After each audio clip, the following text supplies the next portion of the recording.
Hey guys, I'm Ted and I'm here to give you another fast fact. And for today's fast fact, we are going to discuss the secession of the Upper South.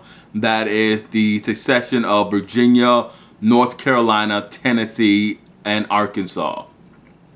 Now, prior to the assault on Fort Sumter, these states had stayed in the United States. They had not left the United States and joined the Confederate States.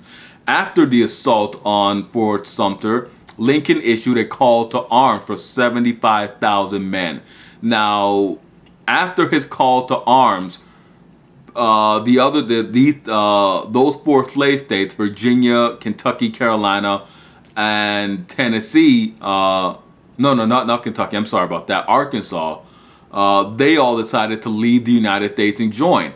Lincoln called to arms, pushed them out of the Union, has it said. Virginia left immediately in April.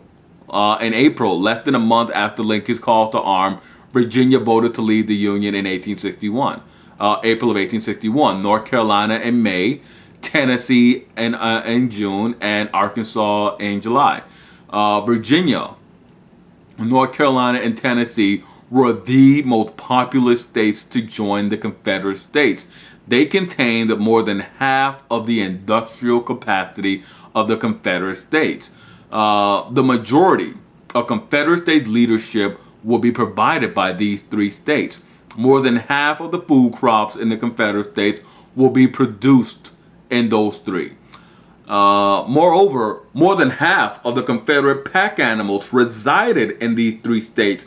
Pack animals are horses and mules and so forth. The animals, the livestock that would be used to conduct campaigns. The horses for cavalry and pulling cannons, mules for pulling wagons of supplies and equipments. These three states, those three states, were central to the Confederate war effort. The war would not have lasted.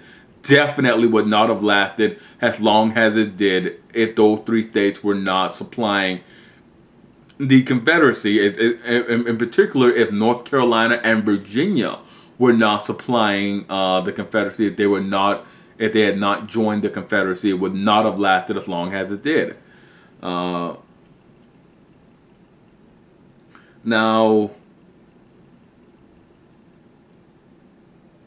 sort of lost my train of thought for a moment there. I'm sorry.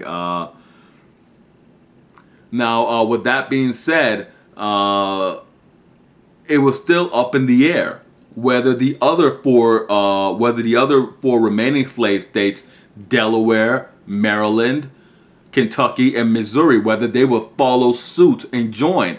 Kentucky was deeply conflicted. Kentucky had been the original western district of Virginia.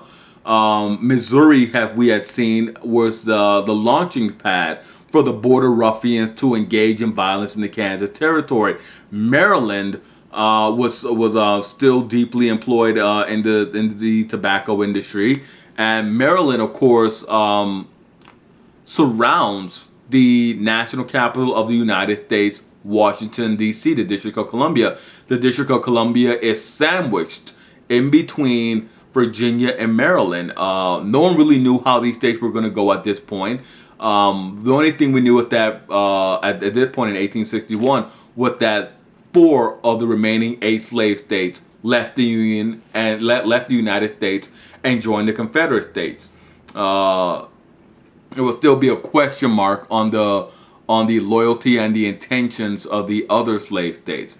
And with that being said, we'll break there, and that's my sort of quick little fact on the succession of the upper states, of the upper slave states, Virginia, Arkansas, Tennessee, and North Carolina. As always, hit like, subscribe, and comment. Let me know what you thought about this fast fact. Sort of got a little bit rambly there. I sort of lost my train of thought. But I think I recovered. Maybe not so greatly. But let me know what you thought about this fast fact. And as always, I'll see you guys next time for another fast fact.